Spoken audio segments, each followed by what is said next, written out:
Hello and welcome to all. एक बार फिर स्वागत है आप सभी का राहुल कुमार जी इसमें। तो फ्रेंड्स, मैंने इससे पिछली वाली वीडियो में क्या किया था कि मैंने मुग़ल वंशों को जो एक क्रम था उनका याद करने का जो ट्रिक थी वो मैंने आपको पूरी पूरी खोल के बताई थी। लेकिन आज मैं उन्हीं मुग़ल वंशों में से जितने भी ये शासक है, कुछ मोस्ट इंपॉर्टेंट बातें मतलब जो मोटी मोटी बातें हैं वो मैं आज आपके सामने डिस्कस करूँगा। और वैसे ट्रिक ये पहले से मतलब लिखी हुई है जो मतलब उस पहली वीडियो की है।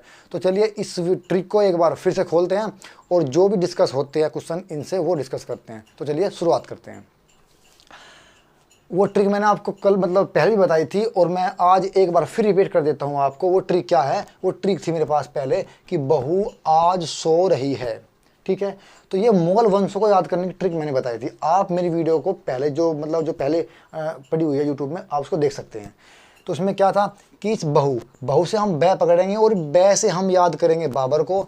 इस फिर नंबर आता है हु का, इस हु से हम याद करेंगे हुमायूं को। क्लियर है? चलिए, इस ए से हम याद करेंगे अकबर को, इस जै से हम याद करेंगे जहांगीर को। ये बचता है अंग्रेजी का अक्षर सो, SO सो। हम इस सो से इस एस को पकड़ेंगे, इस एस से हम याद करेंगे शाहजहां को और इस ओ से याद करेंगे औरंगजेब को। क्लियर है? चलो, इसके बाद में मैंने आपको बताया था कि बाबर हम चाहते हैं तो हम जब मतलब हमारी मर्जी हो तो हम इसको इस तरह से याद कर सकते हैं, क्योंकि इतिहास में इनका क्रम इसी तरीके से है। क्या है कि बाबर का बेटा हुमायूं, हुमायूं का बेटा अकबर, अकबर का बेटा जहांगीर और जहांगीर का बेटा शाहजहां, शाहजहां का बेटा औरंगजेब। अब चलिए, अब आपको बाबर के बारे में कुछ दो चार बातें बताते हैं। बाबर के बारे में, बाबर का जो पूरा नाम था वो था जहरुद्दीन मोहम्मद बाबर। क्या था? जहरुद्दीन मोहम्मद बाबर। बाबर का जन्म हुआ था 14 फरवरी 1483 को। उज्बेकिस्तान में हुआ था। कहाँ था? फरगना उज्बेकिस्तान में। इनके पापा का नाम था उमर शेख मिर्ज़ा, उनकी माता का नाम था कुतलुग निगार खानम। क्या था? कुतलुग निगार खानम।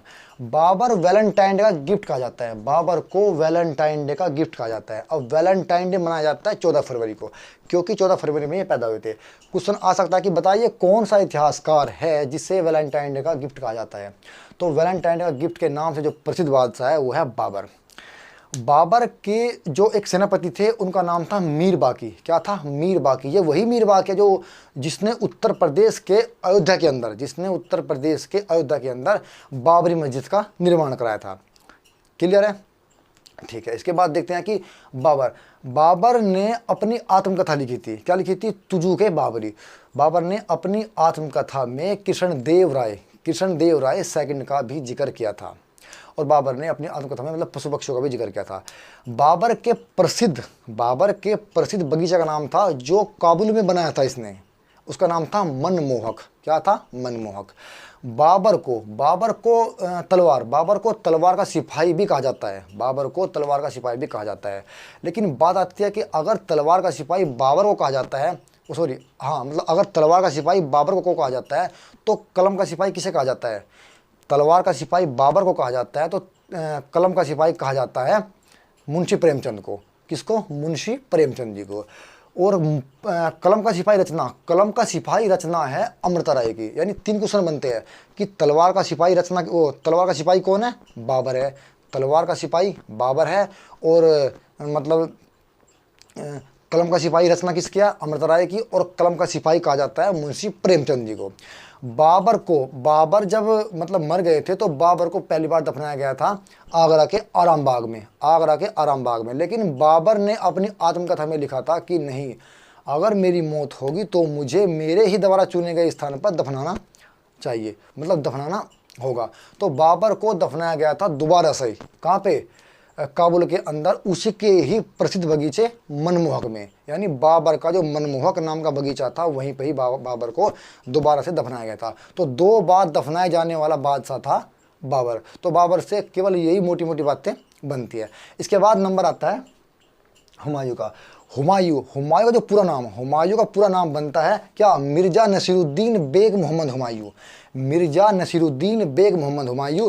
और हुमायूं के बारे में एक इम्पोर्टेंट स्टेटमेंट बनता है। वो क्या है कि हुमायूं जीवन भर तक लड़खड़ाता रहा और लड़खड़ाते हुए इसकी मृत्यु हो गई। ये स्टेटमेंट है लेनपुल का, इतिहासकार लेनपुल का ये स्टेटमेंट है और कई बार ये पेपर क्वेश्चन में आ भी चुका है। ठीक है। और वैसे हुमायूं तो मतलब आप जानते हैं कि हुमायूं बिलग्राम या कन्नौज के युद्ध में शेर शाह सूरी से हार गया था, और इसके बाद में फिर सरहिंद के युद्ध में दोबारा से इनने अपनी गद्दी प्राप्त की थी, और शेर शाह सूरी को शेर खां की उपाधि दी थी बहार खान लोहानी ने, बहार खान लोहानी ने। चलिए इसके बाद कुछ और देखते हैं। अब बात आती है अकबर के ऊपर। तो अकबर का पूरा नाम, अकबर का पूरा नाम बनता है, थोड़ा बड़ा है, सबसे बड़ा नाम इतिहास में अकबर का ही बनता है। वो नाम क्या है अकबर का? बदरुद्दीन जलालुद्दीन अब्दुल फतेह मोहम्मद अकबर। बदरुद्दीन जलालुद्दीन अब्दुल फतेह मोहम्मद अकबर, ये नाम बनता है अकबर का पूरा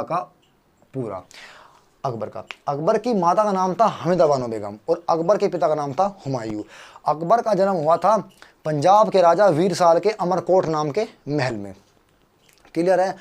अकबर की जो पत्नी थी वो थी 3 पत्नियां। वैसे तो अकबर की पूरी 5000 स्त्रियां पत्नी थी, अकबर के पूरी 5000 पत्नियां थी, लेकिन अकबर की जो पत्नियां थी वे केवल 3 ही पत्नियां थी। कौन कौन सी? अकबर की पहली पत्नी थी रुकैया बेगम, जो इसके सगे चाचा की लड़की थी, यानी हिंदाल की लड़की थी। इसके बाद उसका नाम था रुकैया बेगम। अकबर की पहली पत्नी का नाम था रुकैया बेगम, जो 8 साल की उम्र में अकबर ने उससे विवाह किया था। अकबर की दूसरी पत्नी थी सलीमा बेगम। क्या थी? सलीमा बेगम, जो उसके संरक्षक बैरम खान की पत्नी थी। क्लियर है। चलिए, अकबर की जो प्रिय पत्नी, पेपर में आ सकता है या पेपर मतलब इतिहास में ये बात होती है कि अकबर की प्रिय पत्नी कौन थी। तो अकबर की प्रिय पत्नी थी, अकबर की तीसरी पत्नी थी जोधा बेगम। जोधा बेगम राजस्थान के राजा भारमल की पुत्री थी, ठीक है, जिनसे ही पैदा हुए थे शेखू बाबा यानी सलीम खान। तो और अकबर की बहन का नाम था बख्शी बानो। वैसे तो चाहूँ तो मैं अकबर को बहुत लंबा डीपली पढ़ा सकता हूँ, लेकिन ये केवल मोटी मोटी बातें हैं जो मैं आपको एक माध्यम से बता रहा हूँ। इसके बाद नंबर आता है जहांगीर का। जहांगीर का पूरा नाम, जहांगीर का पूरा नाम बनता है क्या? मिर्जा नूरुद्दीन बेग मोहम्मद सलीम। मिर्जा नूरुद्दीन बेग मोहम्मद सलीम। आपको कंफ्यूज नहीं होना है, क्योंकि हुमायूं में क्या है, हुमायूं में जो मतलब हुमायूं का नाम पूरा बनता है वो बनता है मिर्जा नसीरुद्दीन बेग मोहम्मद हुमायूं, और जहांगीर का बनता है मिर्जा नूरुद्दीन। ऊपर वाला जो हुमायूं के अंदर है वो तो है नसीरुद्दीन, और इसके जहांगीर के अंदर बनता है नूरुद्दीन। क्लियर है। चलिए, तो मिर्जा नूरुद्दीन बेग मोहम्मद सलीम, ये नाम था सलीम का यानी जहांगीर का।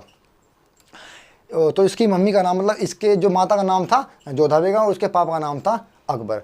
कहा जाता है, इतिहास में कहा जाता है कि जोधा बेगम और अकबर ने आगरा के अंदर एक दरगाह पड़ती है जिसका नाम होता है क्या?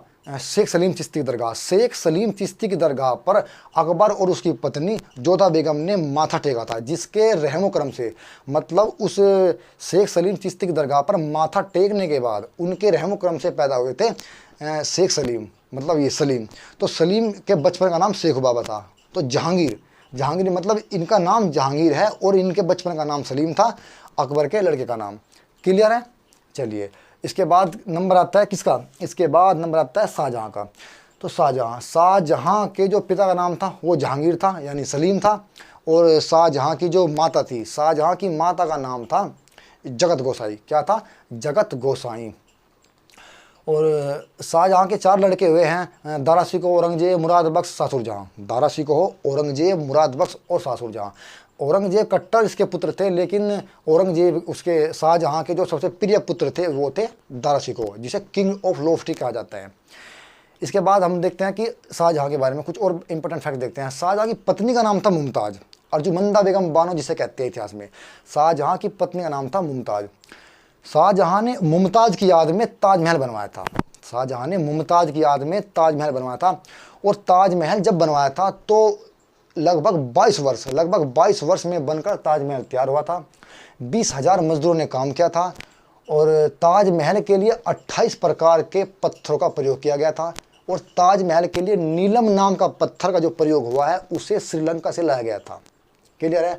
और ताजमहल को यूनेस्को देश की सरकार ने विश्व विरासत स्थल में शामिल किया है, और ताजमहल 7 अजूबों में भी शामिल है। ताजमहल जो है वो 7 अजूबे, इस दुनिया में 8वीं अपनी जोड़ी, समझ रहे हो, तो वे 7 अजूबे हैं। ताजमहल 7 अजूबों में भी शामिल है। कुछ और बात बनती है। ताजमहल में जो लागत आई थी वो आई थी कितनी? ताजमहल में लागत आई थी 3 अरब 20 लाख, यानी 3.25 अरब रुपए ताजमहल में उस जमाने में आई थी। और जब ताजमहल बनकर तैयार हो रहा था, मतलब उस समय में ताजमहल जब बन रहा था, तो सोने का भाव था 15 रुपये तोला, लगभग 15 रुपये तोला सोने का भाव था। समझ में आ रहा है? चलिए ताजमहल के बारे में कुछ और देखता है। ताजमहल में मतलब ताजमहल को देखने के लिए रोज़ लगभग 20 लाख लोग देखने के लिए आते हैं। ताजमहल को देखने के लिए दूर दूर से 20 लाख लोग आते हैं। ताजमहल के बारे में एक इम्पोर्टेंट फैक्ट और है, वो क्या है कि ताजमहल पे जो पहली सेल्फी, ताजमहल के सामने जो पहली सेल्फी ली थी वो ली थी जेम्स हैरिसन ने। किसने ली थी? जेम्स हैरिसन ने। और ताजमहल का जो वास्तुकार था वो था उस्ताद अब्दुल हमीद लाहौरी या ईसा ईरानी, ये थे ताजमहल के वास्तुकार। लेकिन अगर पेपर में आ जाए कि बताइए कि ताजमहल के अंग्रेजी वास्तुकार कौन थे, तो ताजमहल के अंग्रेजी वास्तुकार थे वेरीनियो जेरी लाउस। नाम टफ है, लेकिन आप अगर 1-2 बार याद करोगे तो ये नाम याद आपके हो जाएगा। वैसे मैं इसको बोर्ड पर लिख दे रहा हूँ, क्या है? वेरीनियो जेरी लाउस। नियो जेरी लाउस,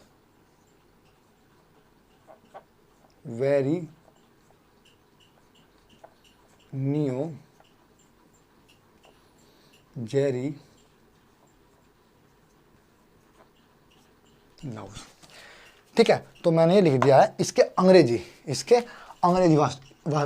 वास्तुकार।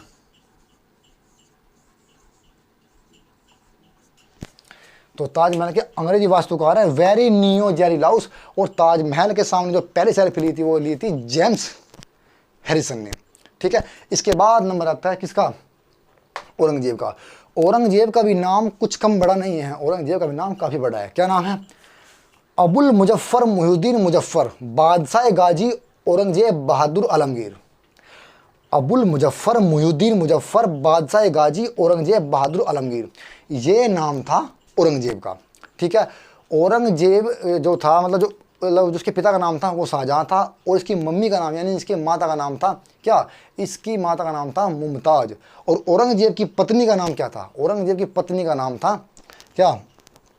दिलशाद बानो बेगम, जिसकी याद में औरंगजेब ने क्या काम किया? जिसकी याद में औरंगजेब ने इतिहास में बीबी का मकबरा बनवाया था। और बीबी का मकबरा कहाँ है? बीबी का मकबरा औरंगाबाद महाराष्ट्र में स्थित है। और बीबी के मकबरे को ही इतिहास में सेकंड ताजमहल के नाम से जाना जाता है। तो दोस्तों ये कुछ छोटी बातें थी और कुछ मोस्ट इंपोर्टेंट फैक्ट थे जो मैंने आज आपको थोड़े क्लियर कराए हैं।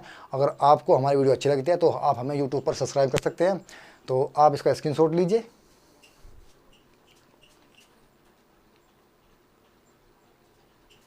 हो गया? तो आज के लिए इतने काफ़ी। Thank you.